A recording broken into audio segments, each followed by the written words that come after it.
আসসালামু আলাইকুম, সবাইকে স্বাগত জানাচ্ছি দেশ আমার টিভির সংবাদে। সঙ্গে আছি আমি জিহাদ হাসান।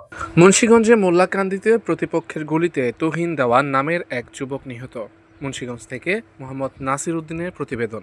মুন্সিগঞ্জের মোল্লাকান্দি ইউনিয়নে পূর্ব বিরোধের জের ধরে প্রতিপক্ষের গুলিতে তুহিন দেওয়ান নামের এক যুবক নিহত হয়েছে। রবিবার রাত 9:30টার দিকে ইউনিয়নের দক্ষিণ বেহেরকান্দি গ্রামে এই ঘটনা ঘটে। প্রত্যক্ষদর্শী তার চাচাতো ভাই আকাশ দেওয়ান জানান, রবিবার রাতে নিহত তুহিন বাসা থেকে হাঁটার জন্য বাহিরে বের হয়। এই সময় মোল্লাকান্দি ইউনিয়ন বিএনপির নেতা ওজির আলী ও আওলাদ গ্রুপের অনুসারী লিটন ব্যাপারীর নেতৃত্বে পেছন থেকে নিহত তুহিনকে লক্ষ্য করে ককটেল বিস্ফোরণ ঘটায় ও গুলি করে।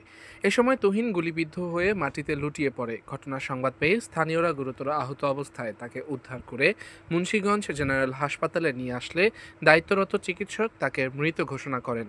তিনি আরও জানান, নিহত তুহিন দেওয়ান মোল্লাকান্দি ইউনিয়ন বিএনপির সভাপতি ওয়াহিদ মোল্লা ও বিএনপি নেতা আতিক মল্লিকের অনুসারী। স্থানীয় রাজনৈতিক আধিপত্য নিয়ে তাদের মধ্যে পূর্বের বিরোধ ছিল।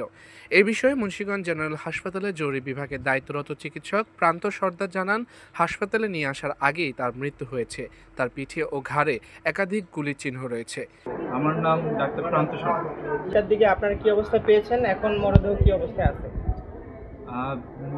ওনাকে আমরা এখানে আমাদের সদর হাসপাতালে 10:30টার সময় আনা হয় এবং আমরা পাওয়ার পরে তার সব কিছু পরীক্ষা করে আমরা নিশ্চিত হয়েছি যে ওনাকে এখানে আনার অনেক আগেই মৃত্যুবরণ করেছে। শরীরে কি আঘাতের চিহ্ন পাওয়া গেছে?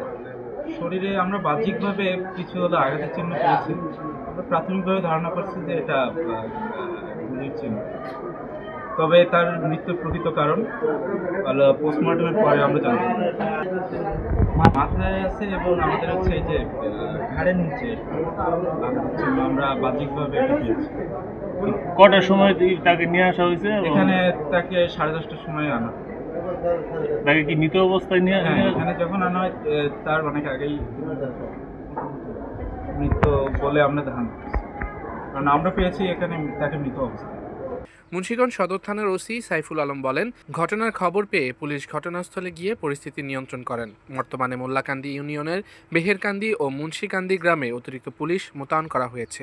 এখানে পরে 1 বছর যাবৎ নতুন কইরা উজির আলী সরকার, আলাদ মোল্লা সমন্বয় কইরা এই ওহিদ মোল্লার উপরে এবং আতিক মল্লিকের উপরে এবং হালেম জসিমের উপরে, শকতজনের উপরে অনাগতভাবে মানে প্রতিদিনই হামলা করে থাকে। ঠিক আছে, হুমকি দুমকি।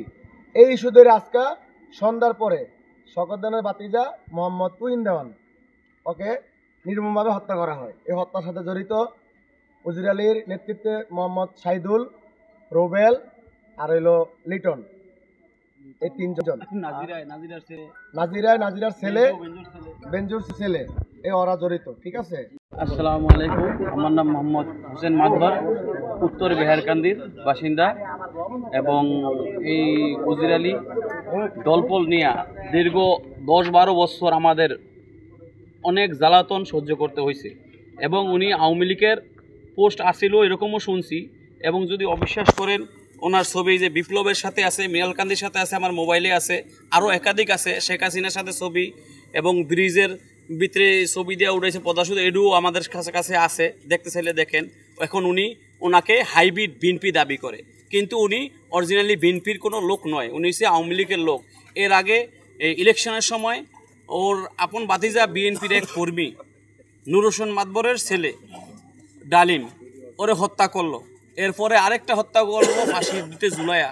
এই 3 নম্বর হত্যা ওর নেতৃত্বে ওর বাতিজারা আছে, আরও কয়েকজন আছে, অজ্ঞাতনামারও আছে, 10-15 জন ওই জায়গার লোক ছিল এবং বাহিরে আরও 2-1 গ্রামের লোকও আরও আছে।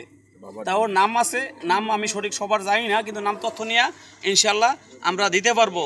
তবে আজকে স্কুল থেকে ডাইকা নিয়ে ওরে এই হত্যাকাণ্ড গুলি করছে, একাধিক গুলি করছে, গুলি করার পরে ককলেট বিস্ফোরক ঘটায় ওনার উপরে। আপনারা এখন কি চাচ্ছেন?